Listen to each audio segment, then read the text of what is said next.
नमस्कार, स्वागत है आप सभी का आपके ऑफिशियल यूट्यूब चैनल गुरुजी स्पेशल क्लासेस में। मैं हूं निमाई साना, आपके समक्ष उपस्थित हूं साइकोलॉजी विषय वस्तु को लेकर। स्टूडेंट्स, आज की क्लास में हम डिस्कस करने वाले हैं वैश्विक स्तर पर समावेशी शिक्षा की शुरुआत कब हुई, किस तरीके से हुई और कहां पर इसको आयोजित किया गया, कौन से सम्मेलन के माध्यम से समावेशी शिक्षा का प्रारंभ हुआ, तो उसके बारे में आज की क्लास में हम डिटेल में स्टडी करेंगे। जैसे कि आप सब जानते हैं कि हम लास्ट क्लासेस में सबसे पहले जाना कि इंक्लूसिव एजुकेशन वास्तव में क्या है, इंक्लूसिव एजुकेशन का क्या अर्थ है। उसके बाद हमने जाना कि जो गांधी जी की जो विचारधारा है शिक्षा के प्रति वो क्या है। उसके बाद हमने जाना कि शिक्षा के कितने प्रकार होते हैं और जो हम शिक्षा ग्रहण करते हैं स्कूल या कॉलेजेस के माध्यम से उसको किस प्रकार की शिक्षा के नाम से जाना जाता है, कौन सी शिक्षा वो कहलाते हैं। और फिर जो हम शिक्षा प्राप्त करते हैं स्कूल कॉलेजेस के माध्यम से, इसमें जो भी हम शिक्षा प्राप्त करते हैं जिसे हम औपचारिक शिक्षा कहते हैं, उस औपचारिक शिक्षा के अंतर्गत शिक्षण प्रणाली का डेवलपमेंट किस तरीके से हुआ, यानी कि एजुकेशन सिस्टम का डेवलपमेंट किस तरीके से हुआ, सर्वप्रथम कौन से एजुकेशन सिस्टम का डेवलपमेंट हुआ और उसके बाद वर्तमान समय में कौन सी शिक्षण प्रणाली के अंतर्गत हम शिक्षा ग्रहण कर रहे हैं या फिर शिक्षा को प्रदान कर रहे हैं, तो इसके बारे में हमने डिटेल में जाना। वर्तमान समय में जो हम शिक्षा जिस शिक्षण प्रणाली के अंतर्गत हम शिक्षण कर रहे हैं उसको हम कहते हैं समावेशी शिक्षा। और समावेशी शिक्षा की शुरुआत भारत में कब हुई, किस तरीके से हुई और इसके अंतर्गत एक विद्यालय को किस किस प्रकार की फैसिलिटीज अवेलेबल कराने होते हैं, कौन कौन से टीचिंग एड्स का उपयोग करना होता है एज अ टीचर आपको, उन सभी गतिविधियों के बारे में हमने डिटेल में स्टडी किया। आशा करता हूं कि वहां तक जो भी मैंने अभी तक आपको बताया लास्ट क्लासेस के माध्यम से वो सभी बातें आप समझ पाए होंगे। और आज की क्लास में हम स्टार्ट करेंगे समावेशी शिक्षा जो वैश्विक स्तर पर इसकी शुरुआत कब हुई थी, कैसे हुई थी, कहां से हुई थी। चलिए स्टार्ट करते हैं आज की क्लास और जानते हैं कि सर्वप्रथम वैश्विक स्तर पर इंक्लूसिव एजुकेशन यानी समावेशी शिक्षा की शुरुआत कब हुई। तो स्टूडेंट्स, अगर आपसे पूछा जाए कि वैश्विक स्तर पर समावेशी शिक्षा यानी इंक्लूसिव एजुकेशन की शुरुआत कब हुई, तो वैश्विक स्तर पर समावेशी शिक्षा की शुरुआत हुई 1992 से लेकर 1994 के बीच में, यानी कि 1992 से 1994 के बीच में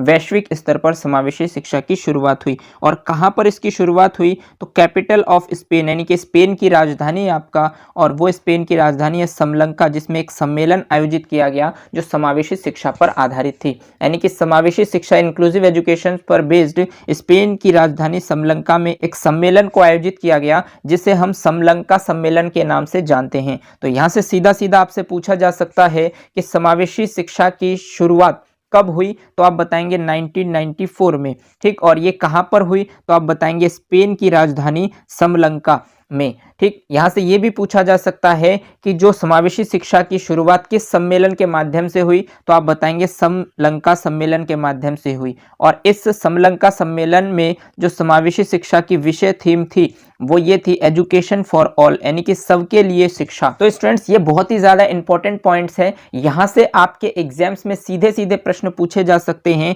कि वैश्विक स्तर पर समावेशी शिक्षा की शुरुआत कब हुई। अगर आपसे पूछा जाए तो आप बताएंगे ऑप्शंस के अकॉर्डिंग डिपेंड होगा कि ऑप्शंस किस तरीके से है। हो सकता है कि आपके ऑप्शन में 1992 से 93 हो, 1993 से 95 हो और 1995 से 97 या फिर 1992 से 1998। तो यदि इस तरीके से आपके एग्जाम्स में ऑप्शन आते हैं तो आप जाएंगे 1992 से 93 के साथ। ठीक, लेकिन अगर आपसे ये पूछा जाए 1982 या 1992 या फिर 1986 या फिर 1988, तो उसके अकॉर्डिंग वो डिपेंड करता है कि वो ऑप्शंस आपके लिए क्या देते हैं। लेकिन ध्यान रखेंगे कि इसकी वैश्विक स्तर पर शुरुआत 1992 से 94 के बीच में हुई। और ये भी आपसे पूछा जाता है किस देश में समावेशी शिक्षा का आयोजन किया गया, यानी कि सर्वप्रथम समावेशी शिक्षा का जो आयोजन है, समावेशी शिक्षा पर विचारधारा यानी कि समावेशी शिक्षा पर जो विचार विमर्श किए गए वो किस देश में किए गए, तो स्पेन में किए गए। ठीक, और ये स्पेन की राजधानी समलंका में एक सम्मेलन आयोजित किया गया। तो सीधा सीधा आपसे ये भी पूछा जा सकता है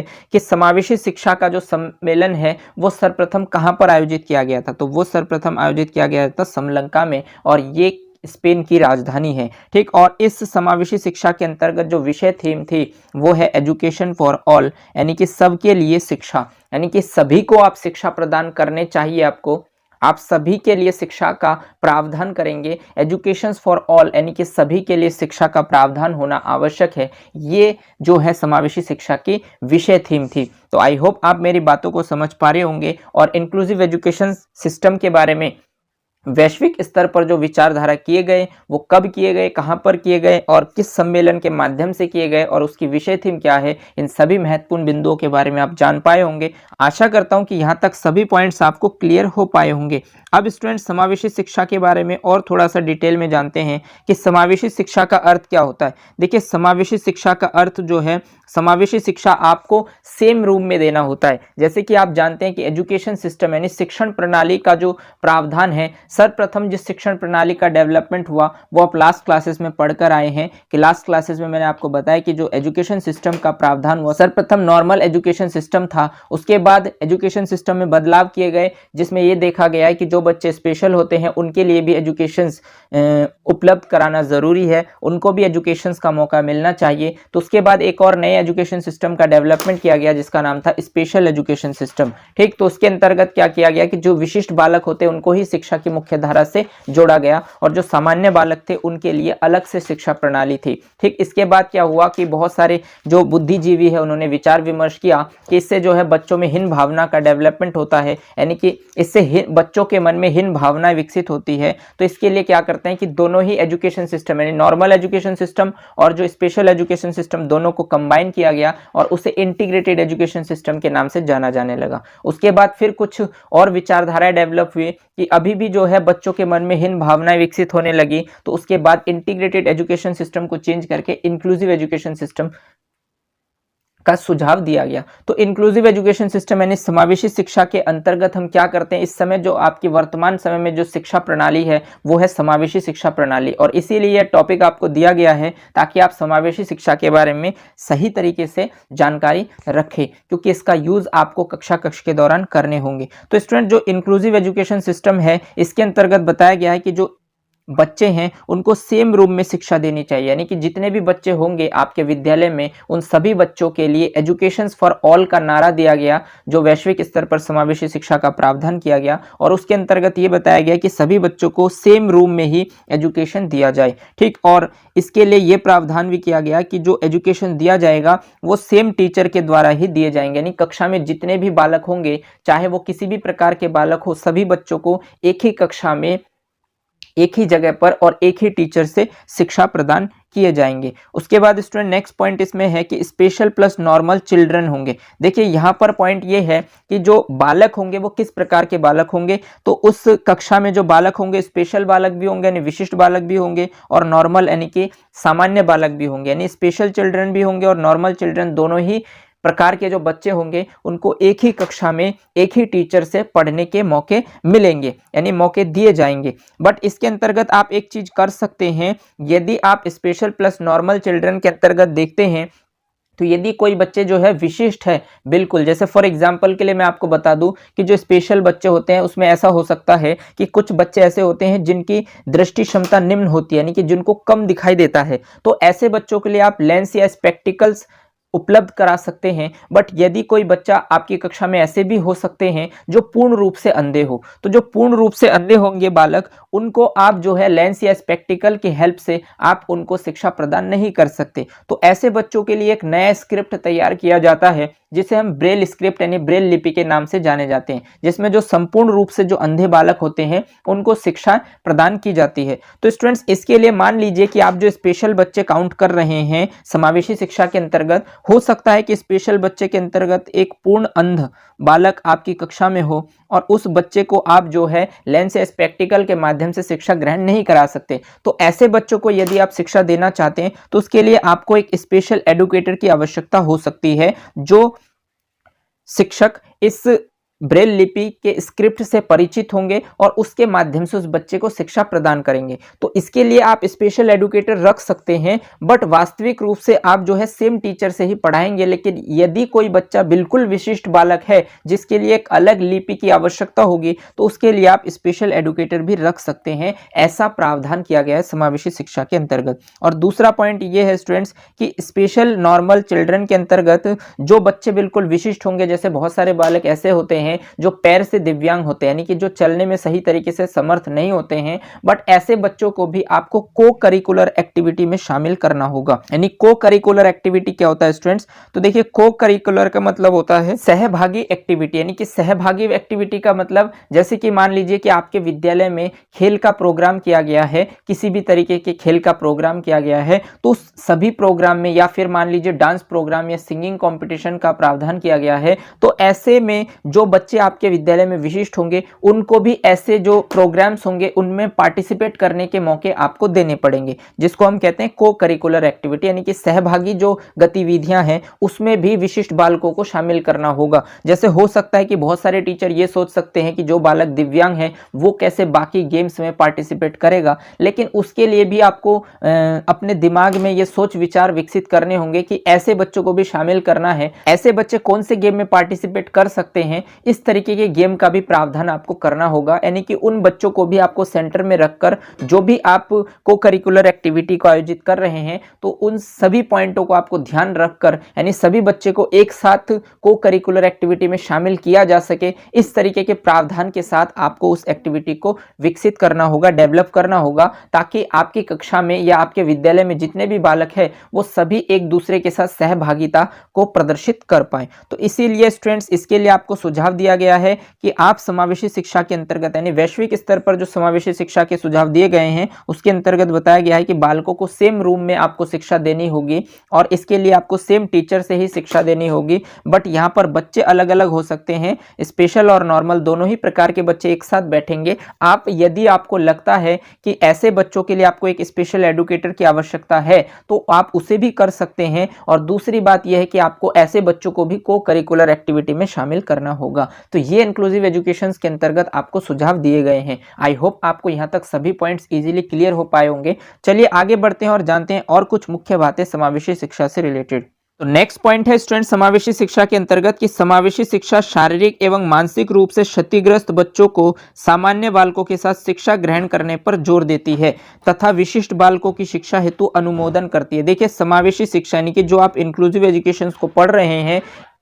इसके अंतर्गत शारीरिक एवं मानसिक रूप से, यानी कि जो बच्चे शारीरिक रूप से क्षतिग्रस्त बच्चे हैं या फिर मानसिक रूप से क्षतिग्रस्त बच्चे हैं, उन बच्चों को सामान्य बालकों के साथ ग्रहण करने पर, यानी कि सामान्य बालकों के साथ शिक्षा ग्रहण करने पर जोर देती है। यानी समावेशी शिक्षा आपको क्या कहती है कि जो समावेशी शिक्षा है उसमें सामान्य बालक जो होते हैं, यानी कि जो नॉर्मल चिल्ड्रन होते हैं, वो तो शिक्षा ग्रहण करते ही करते हैं, बट जो शारीरिक रूप से या फिर मानसिक रूप से जो क्षतिग्रस्त बच्चे होते हैं, जिनको हम विशिष्ट बालक कहते हैं कि स्पेशल चिल्ड्रन कहते हैं, उनको भी शिक्षा ग्रहण करने के अवसर प्रदान करती है। यानी कि समावेशी शिक्षा के अंतर्गत आप स्पेशल प्लस नॉर्मल दोनों ही प्रकार के बच्चों को शिक्षा ग्रहण करने के अवसर देते हैं। ठीक, तथा विशिष्ट बालक यानी कि जो स्पेशल बालक होते हैं, यानी कि जो स्पेशल चाइल्ड होते हैं, उनको शिक्षा हेतु अनुमोदन करती है। यानी कि अनुमोदन का मतलब होता है कि उनको शिक्षा ग्रहण करने के लिए उनको अग्रसर करती है, यानी कि उनको आगे बढ़ने के मौके देती है जो विशिष्ट बालक होते हैं।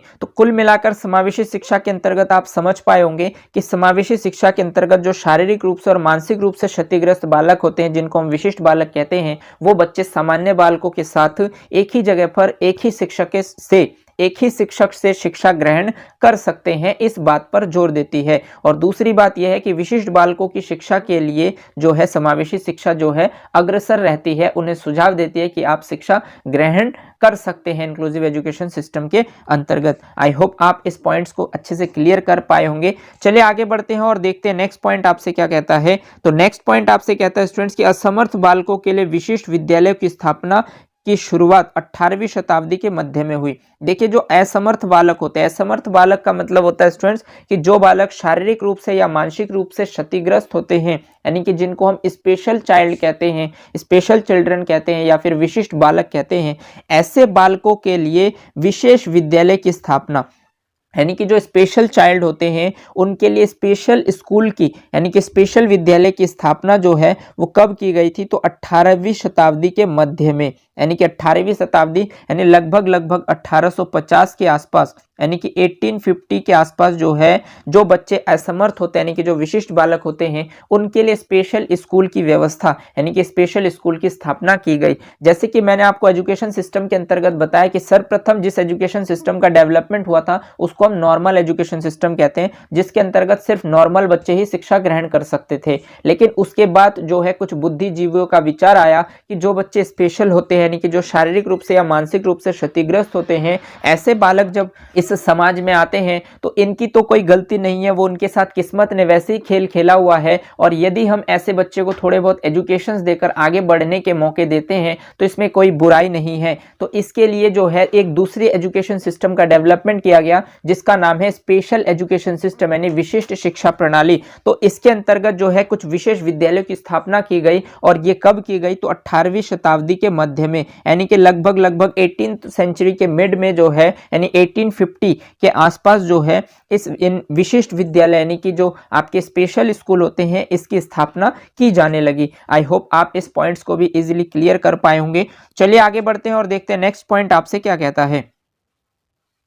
तो नेक्स्ट पॉइंट आपसे कहता है स्टूडेंट्स कि अमेरिका में वर्ष 1975 में अमेरिकन कांग्रेस ने अक्षम बच्चों के लिए शिक्षा के लिए कानून बनाया। यानी कि देखिए अमेरिका में यानी कि जो अमेरिका है आपके यूनाइटेड स्टेट ऑफ अमेरिका, उसमें वर्ष 1975 में अमेरिकन कांग्रेस यानी कि जो अमेरिकन कांग्रेस एक पार्टी है उन्होंने 1975 में अक्षम बच्चे यानी कि अक्षम का मतलब वो बच्चे जो हर एक कार्य को सही ढंग से नहीं कर पाते हैं यानी कि जो अक्षम होते हैं यानी कि जो शारीरिक रूप से या मानसिक रूप से क्षतिग्रस्त होते हैं उनको हम अक्षम बच्चे कहते हैं। तो इन बच्चों के लिए शिक्षा के लिए कानून बनाया गया यानी कि इन अक्षम बच्चों की शिक्षा के लिए कानून बनाया गया। यानी कि ये कानून कहां पर बनाया गया तो अमेरिका में सन 1975 के आसपास अमेरिकन कांग्रेस पार्टी के द्वारा अक्षम बच्चों के लिए शिक्षा का कानून बनाया गया जिसका मुख्य ध्येय अक्षम बालकों को मुख्य धारा से जोड़ना है। यानी कि जिसका मुख्य ध्येय यानी कि इसका मेन उद्देश्य यह था कि जो अक्षम बालक होते हैं यानी कि जो विशिष्ट बालक होते हैं उनको शिक्षा की मुख्य धारा से जोड़ना।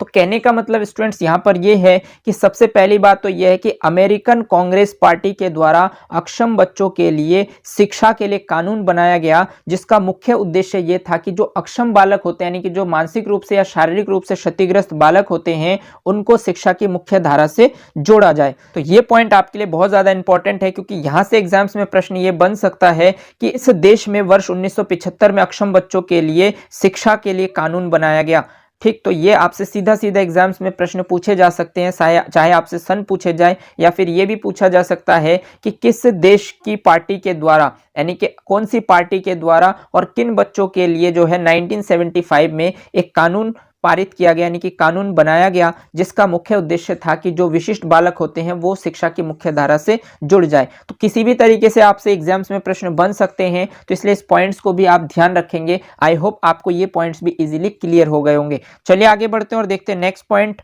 और लास्ट पॉइंट आपके लिए, भारत में समावेशी शिक्षा अमेरिका के मुख्य धारा आंदोलन का ही परिणाम है। यानी कि देखिए यहां पर आपसे कहा गया है कि जो भारत में समावेशी शिक्षा जो है वो अमेरिका के मुख्य धारा आंदोलन यानी कि अमेरिका में जो मुख्य धारा आंदोलन हुआ था अमेरिकन पार्टीज के द्वारा वर्ष 1975 में जो आंदोलन के अंतर्गत जो एक कानून बनाया गया शिक्षा के लिए, तो ये भारत में जो है समावेशी शिक्षा के लिए अमेरिका के मुख्य धारा आंदोलन का ही परिणाम है। यानी कि भारत में समावेशी शिक्षा का जो प्रभाव पड़ा है वो कहां से पड़ा है तो अमेरिका में जो मुख्य धारा आंदोलन आयोजित किया गया उस मुख्य धारा आंदोलन का प्रभाव भारत में पड़ा कि भारत में भी समावेशी शिक्षा का प्रावधान होने लगा जिसमें विकलांगों को मुख्य धारा में लाया जाता है। यानी कि भारत में समावेशी शिक्षा अमेरिका के मुख्य धारा आंदोलन का ही परिणाम है जिसमें विकलांग यानी कि जो दिव्यांग बालक होते हैं उनको शिक्षा की मुख्य धारा से जोड़ा जाता है। तो ये पॉइंट भी काफी ज्यादा इंपॉर्टेंट है स्टूडेंट्स, आपके लिए एग्जाम्स में प्रश्न बन सकता है कि भारत में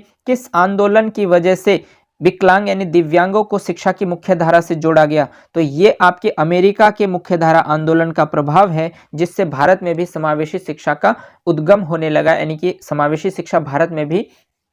प्रारंभ होने लगा। तो आई होप आपको यहाँ तक सभी पॉइंट्स इजीली क्लियर हो पाए होंगे और आपने जाना कि वैश्विक स्तर पर समावेशी शिक्षा की शुरुआत किस तरीके से हुई, कब हुई, कहाँ पर हुई और इसकी विषय थीम क्या है, और इनसे रिलेटेड जो महत्वपूर्ण पॉइंट है जैसे कि आपके असमर्थ बालकों के लिए जो विशेष विद्यालय की स्थापना है ये कब हुई, और अमेरिका में किस पार्टी के द्वारा कब जो है अक्षम बच्चों के लिए कानून बनाया गया जिसका मुख्य उद्देश्य था कि अक्षम बालकों को शिक्षा की मुख्य धारा से जोड़ा जाए। और नेक्स्ट पॉइंट था आपके लिए कि भारत में समावेशी शिक्षा अमेरिका के मुख्य धारा आंदोलन का परिणाम है जिसमें विकलांगों को मुख्य धारा में लाया जाता है। तो इस तरीके से इस टॉपिक्स को आप इजीली समझ पाए होंगे। तो आपने देखा कि इस टॉपिक से रिलेटेड जो वैश्विक स्तर पर जो समावेशी शिक्षा का उद्गम हुआ यानी कि समावेशी शिक्षा की शुरुआत हुई वो कब और कैसे हुई और इसके अंतर्गत कौन कौन से प्रावधान हुए, इसके अंतर्गत कौन कौन से आंदोलन किए गए, किस पार्टी के द्वारा कब आंदोलन किए गए, उन सभी महत्वपूर्ण बिंदुओं के बारे में हमने जाना। आई होप आपको यहाँ तक सभी पॉइंट्स इजीली क्लियर हो पाए होंगे